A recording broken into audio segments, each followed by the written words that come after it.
share my screen. Yeah, okay. So this is the meeting for tonight.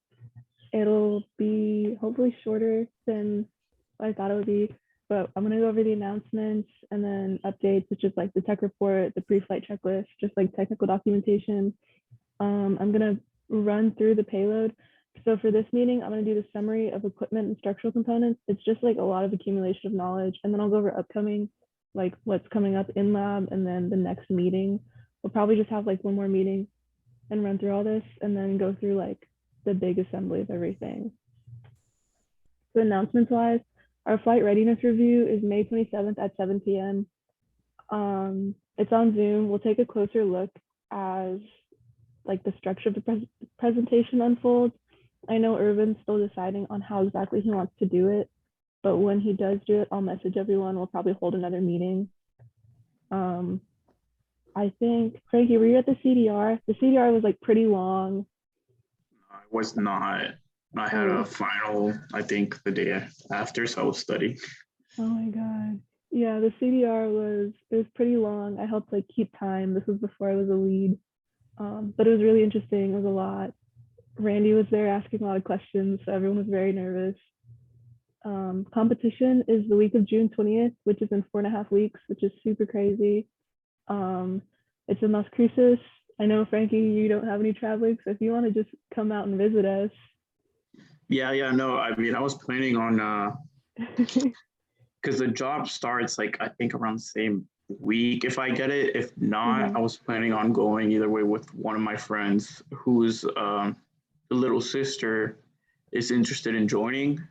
Yeah. And she wanted to come out and see it, so I was going to take them with us. Yeah. Dude, that's super cool. Yeah, come out and see us. It'll also be live streamed, so they're gonna send that in the chat. And then for summer schedules, I'll be in Houston for between Wednesday and Friday every week. So I'll probably be in the lab starting around 6 or 7 p.m. because I have to drive in, which is like 3 hours. And then Thursday. I can't believe you're driving in. Yeah, that's crazy. Yeah. It's just a lot of hands-on stuff. I'm real nervous about it, but that means I have to spend every other day like planning.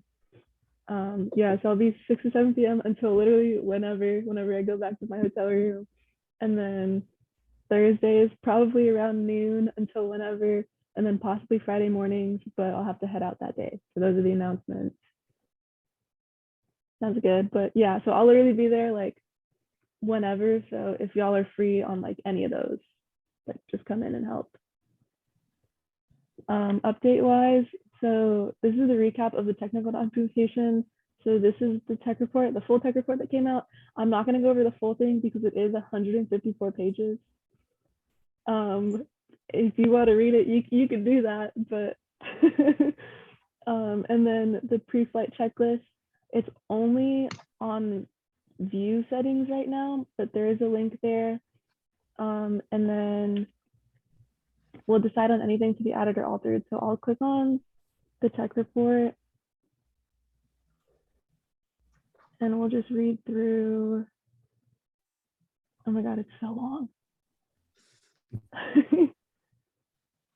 Hi, Drew. Oh my God, maybe I should have waited a little longer. Hey, Drew, how are you? Hey, how you doing? Good. It's recorded. I literally just went over like the announcements, just talked about how I'll be in Houston like Wednesday through Friday, and then talked about competition and the FRR, and then we're going over like technical documentation right now. Okay. Yeah, so this is like the overview. It was kind of copy and paste from like the progress report. It just talked about IROC regulations, the CubeSat, and then just like the experiment being designed to produce distinct results, and analyzing that under the scientific method. We talked about the E. coli, which is like that it reproduces at a fast rate, it doubles every 20 minutes. It's not oxygen dependent, it's not temperature dependent. It's gram negative, so I'm gonna streak it onto an agar plate and it can be stained with pink dye, making it like way more visible and viable. The big like concern with the judges based off of the last report was how sturdy the petri dish will be. having like liquid splash around in the movement. But agar is like kind of like a soft like gel slash rubber, so it doesn't really like move too much. It's like sturdy jello. Yeah, so our aim is at uncovering like how the pressures of spaceflight affect the reproductive behaviors of E. coli. The avionics they're going to record the pressures of the space of like the launch at all times, so we can probably compare our footage next to like their pressure readings.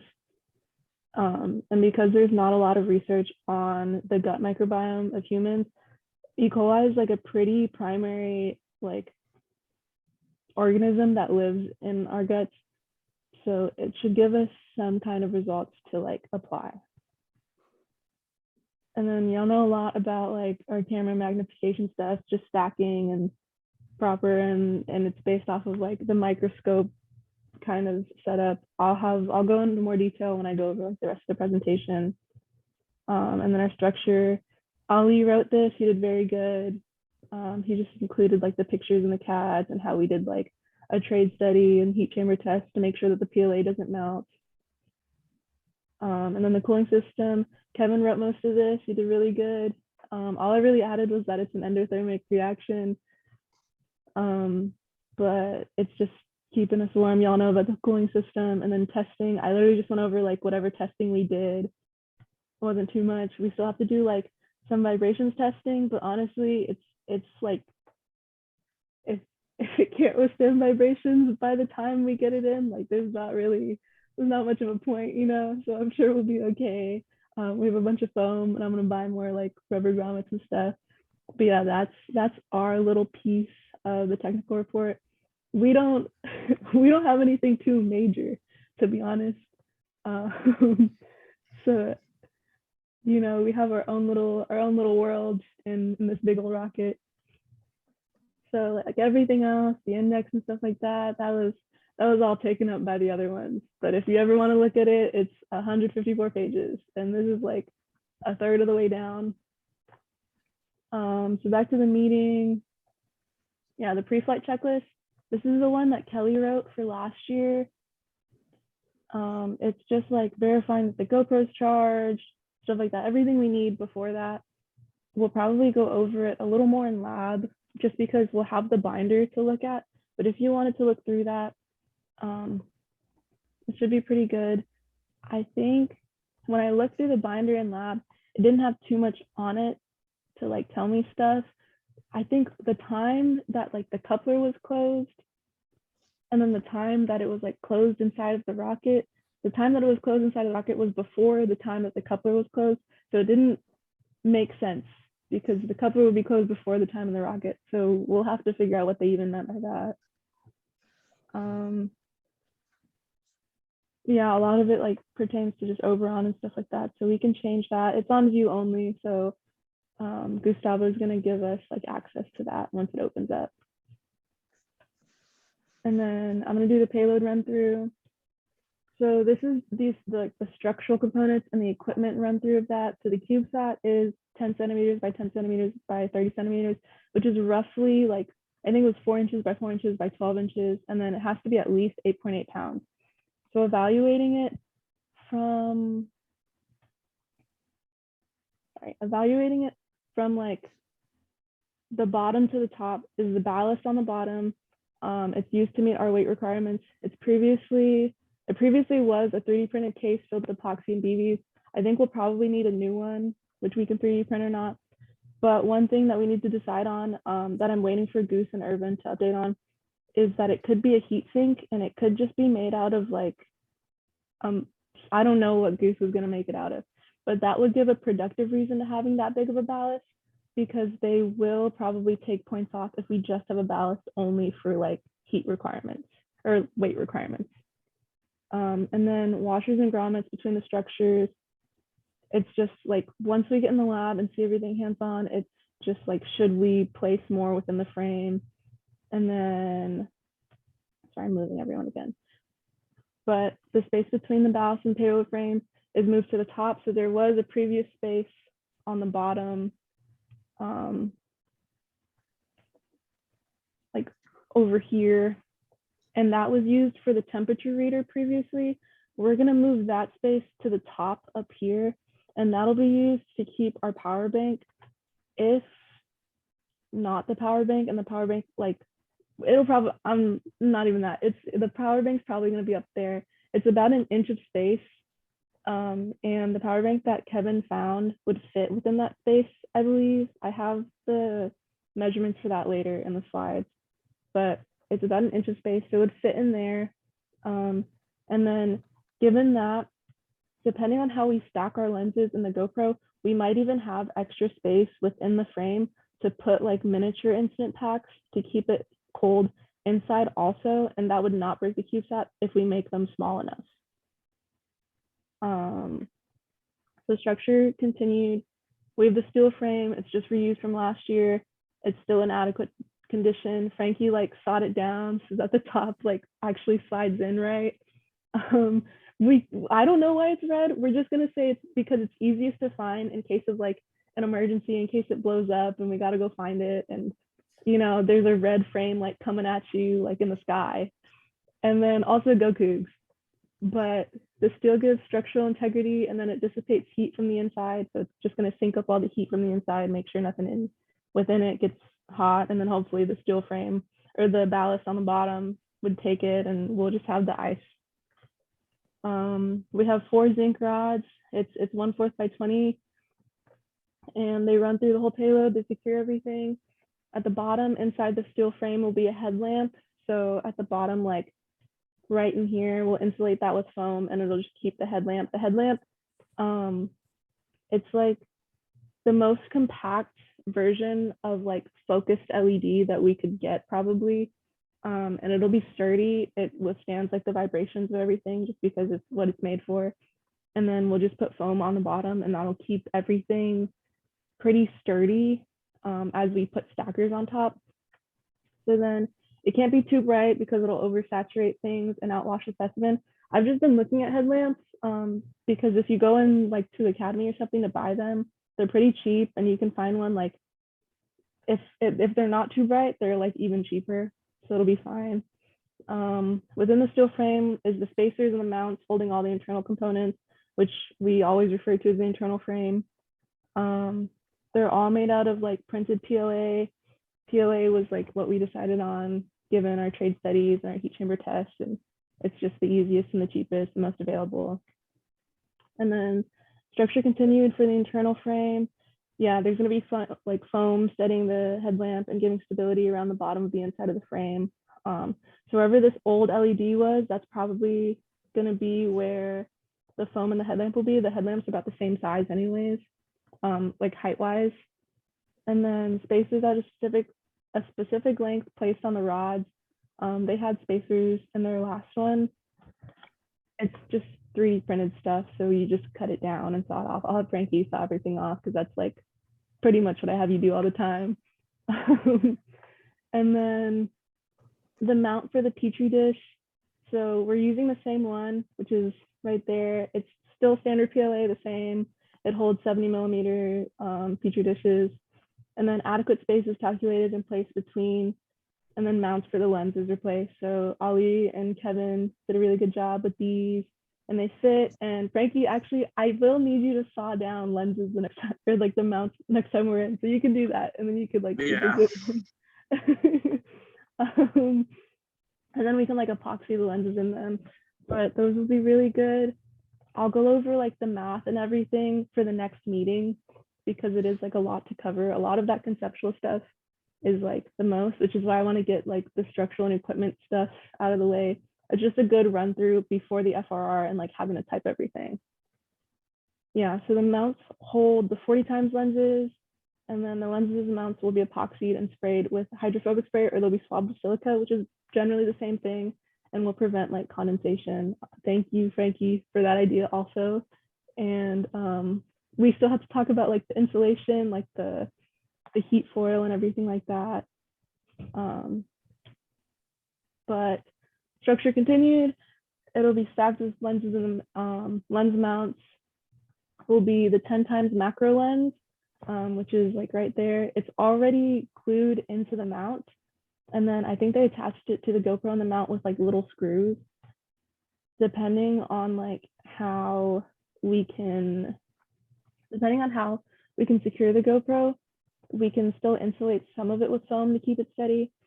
I know, Kevin, you were talking to me last time about like possibly a new print for the GoPro to make it touch like even less and keep it steady. But because we have the same GoPro, it could also just save a lot of time to use the same mount and just work extra hard with the ice packs. We'll probably be making the ice packs next time we're in lab. So we'll have like the heat gun and like some explosives and whatnot. But we'll have 400 times magnification total, fingers crossed. And then we have the holder for the power bank that'll go on top of the frame. And then an extra instant pack if there's space, like extra space within the frame. More rubber grommets and washers for stability and vibration dampening as needed. I only have one set of 4 for each right now. So one set of 4 rubber grommets and then one set of 4 rubber washers. We do have zinc washers though, a lot of them. And then we'll space between like the fiberglass and the steel frame, which is like these X's right here, will be filled with smaller crafted instant ice packs, which we'll probably make, but we calculated the volume for that. So we'll know like the approximate size and everything. This right here, this X, like at the widest point is 1 inch thick. So we should have a lot of room. And they said as long as it's not like attached to the frame, like if it's touching it, it's fine. But if they can like take it out and like it doesn't come with it, we'll be good.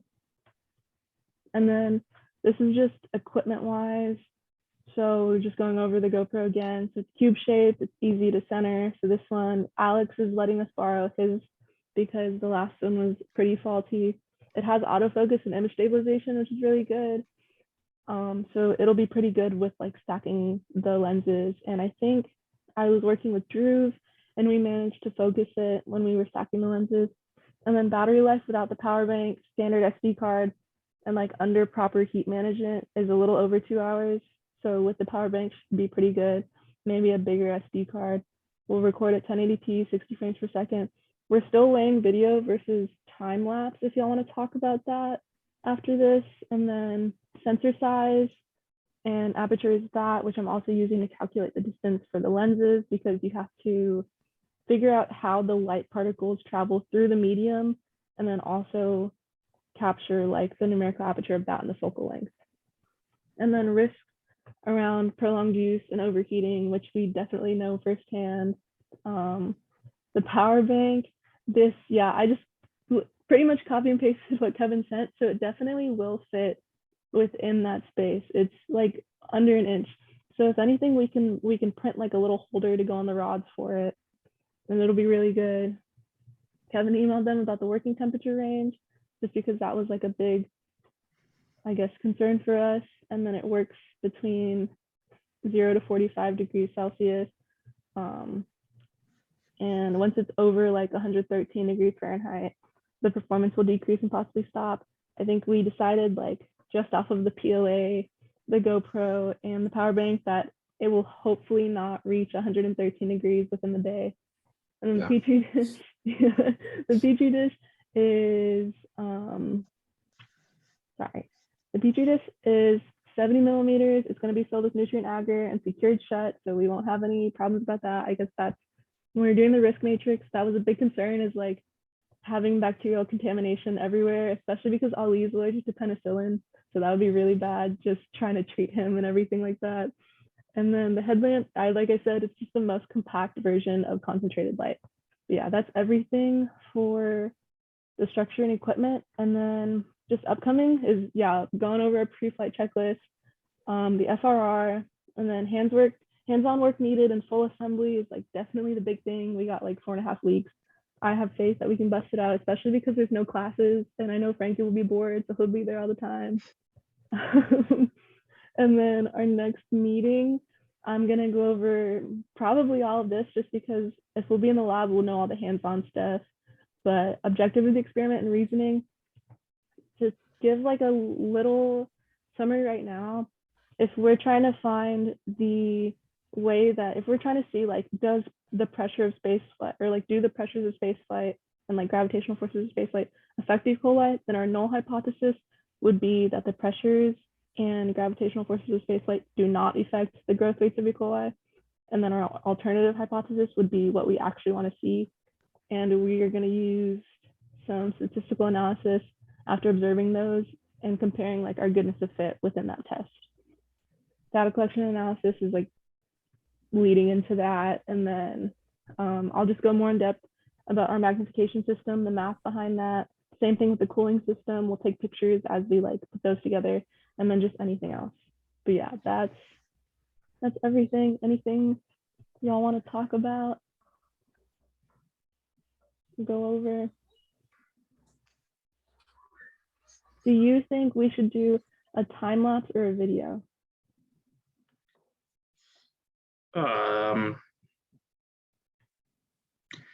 I don't know. It depends on how long we are expecting it to have to run for. Okay. And I'm pretty sure the time lapse should use less battery, and also in that case create less temperature within the GoPro, but we would also have to test that out. Okay. We should probably, I guess we can test that this upcoming week, just running a time lapse. Do you think the quality of the time lapse would be good still, like compared to the video quality? I think it would be higher than the video. Okay. Especially because I think we're only really doing a time lapse for like the first half of the flight. We should be. The only issue that could happen with the time lapse is any movement. It'll be easier to notice since each frame would be shifted. But I mean, we're not expecting like the GoPro to like completely like shift out of the way. So yeah. I don't know. From experience, like when I've used my GoPro compared, like I have an older GoPro, so it's not the same, but even comparing a time lapse to a video, it uses less memory and less battery. Okay. So I mean, it's just something we would like test out, and like I feel like it's a good option if we feel like a video won't work. Yeah, we can totally run a time lapse this upcoming week. Yeah, this week we're going to, hopefully the petri dishes come in. I'm still testing E. coli strands. The biggest concern is that they have to be alive like when I do it. So I don't know if we have to like order a new batch right in time and time everything perfectly and then like do all that. I think we should have like a batch like to make right before competition just in case. Yeah, like a fresh batch. So I'll time it, like how long it'll take to ship in and then get it. And hopefully it'll be alive. I'll get like the dehydrated version and then like rehydrate it. What do we need to keep it alive? Like keep it at a certain temperature? Yeah, I mean, it reproduces at like normal temperature. If I get the freeze dried one, you literally just rehydrate it whenever you want. Yeah. And it'll like be living, you swab it and it'll grow. I mean, if anything, we just put it in a cooler with with like dry ice for the dry all the way over there. Yeah, we'd pretty much just do that. And then I'd make a culture like either the night before or literally the morning of. Yeah. And because so the growth rate goes like this and it's like super, super fast and then it just steadies. So if it's like, if it's too early that we make the batch, then we won't even see enough reproduction within the experiment, like within the film. But if it's too late and it dies, then, so those are the big concerns. But it's about like, it's kind of the same as yeast. Like there wasn't too much reproduction. At least this one like can visibly see some. Okay. Yeah, I'll go over like all that technical stuff with the E. coli next time, and just have stuff ready. If anything, we'll do like the next meeting in the lab with everyone there. We'll be fine. Okay. Sounds good. Any questions, comments? Nope. You're good. You're good, Kevin. Yeah. Okay. Have you like used the GoPro that Alex gave us? We Have have you, like- not. I need to ask about that. I don't even know if it's in the lab. Oh, okay. I'm a little worried, but It should be better than the one that we have. Alex's will definitely be better. But we'll be good. And yeah, summer vacation's boring, but we'll be back to work next week. Hopefully, I'll be there all day. So just come whenever you want. Yeah. All right. Okay. Thanks for coming to the meeting, guys. I'll see y'all next week. See you next week. Yeah, get some well-deserved rest.